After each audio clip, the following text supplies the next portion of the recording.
বাংলাদেশে কেন মাদ্রাসা থাকবে? বাংলাদেশে কেন মাদ্রাসা থাকবে? যেখানে এক একটা স্কুলই হওয়ার কথা ছিল মাদ্রাসা, সেখানে কেন মাদ্রাসা থাকবে? তোমাকে ধিক্কার জানাই তোমাকে এই শিক্ষার প্রতি। আর তোমাকে তো শিক্ষামন্ত্রী বানাইছো না এক বোকাচোদা, আইয়ে খালি হা পড়তে হবে, না পড়লে হইবে না। আগে যা করতো, তুমি যখন ডৌয়া, তুমি যখন বাল ফালাইতে রহিনে বইয়া, এত পাবলিক জানে এর লিখে তো ঘুরে ঘুরে আন্দোলন যায়। তো তোমার মতো শিক্ষামন্ত্রী আন কইলাম না, ওকে আমার এখন সময় নাই। তোমার এর লিখে তো পদত্যাগ করতে কয়, ক্ষমা কয়।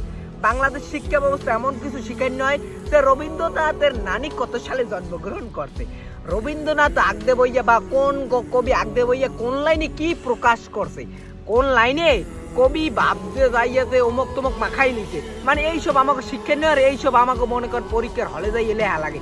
এইগুলিকে বাংলাদেশের শিক্ষা সিস্টেম, গণিত, বীজগণিত, পাটিগণিত, অমক গণিত, গণিতের নানি, গণিতের মায়, মানে এগুলো আমাকে বাস্তবলাভী কটু কাজে আয়। এই যে গণিত গুলা দেশে তাদের কয়জনের জীবন বিদ্যান্তে কামে আইছে, এইগুলো আমার বাংলাদেশের শিক্ষা সিস্টেম।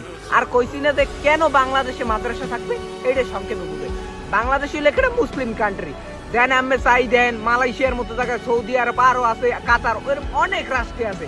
এখন শিক্ষা সিস্টেমটাই হয়েছে মাদ্রাসা থাল তো লাগে না, এখন স্কুলে মাদ্রাসা শিক্ষাটাই শিক্ষিত করে দেয়।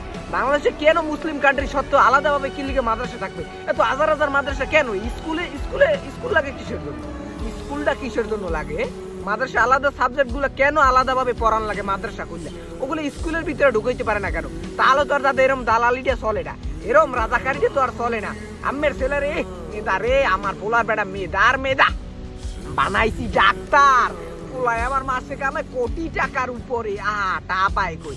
এ হালার পোলা, তোর পোলায় টাকা পাই কই? মানে জানে না আয়, এ তোর পোলায় পুলিশ হয়েছে, তোর পোলায় এত টাকা পাই কই? তোর পোলার বেতন কয়টায়?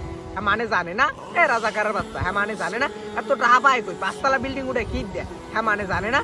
আম্মের ছেলে এমন শিক্ষিত করা উচিত যে আম্মের ছেলে ইমামতিও করবে, আবার প্লেনও চালাইবে। আম্মের ছেলে মুয়াজ্জিম হইবে, আম্মের ছেলে হাফেজ হইবে, আম্মের ছেলে ডাক্তার হইবে। তাহলে তো আর রাজাকারি দেখে না। আমরা জানি আরে সুদ খাওয়া হারাম, কিন্তু আমার দিলের মধ্যে তো তর্জমাটা নাই যে সুদ খাওয়া হারাম। আর আমি যদি সুদের আইটু পাই, আমি নিজে যদি বইতে বিশ্লেষণ করে ছোটবেলায় করে পড়ে নিতাম, তাহলে তো আমি 14 গোষ্ঠী তাদের বাই করে না না না। এইটা তো আল্লাহ তাআলা এখানে বলছেন, অমুক নাম্বারে বলছেন। এইটাও ছিল বাংলাদেশের শিক্ষা, জানে মুসলিম কান্ট্রি মুসলিম শিক্ষা হওয়া উচিত ছিল। এই নাকি আলাদাভাবে বাংলাদেশে মাদ্রাসা খুললে আলাদাভাবে পড়াইতে হবে। এর ভিতরে আবার এই মাদ্রাসা লই আবার আন্দোলন দেয়, স্লোগান দেয়, অমুক তমুক দেয়। ভাইও তোমাকে শিক্ষা বস্তুর ধিক্কার জানাই। তোমার আমাকে এমন শিক্ষা না হয়, শিখানো হয় না, শিক্ষান্যই হয়। কি শিক্ষা করতে যে আমাকে জীবনে কোনো কামে আয় না, যে আমাকে বাস্তব লাইবে কোনো দাদে কামে আয় না।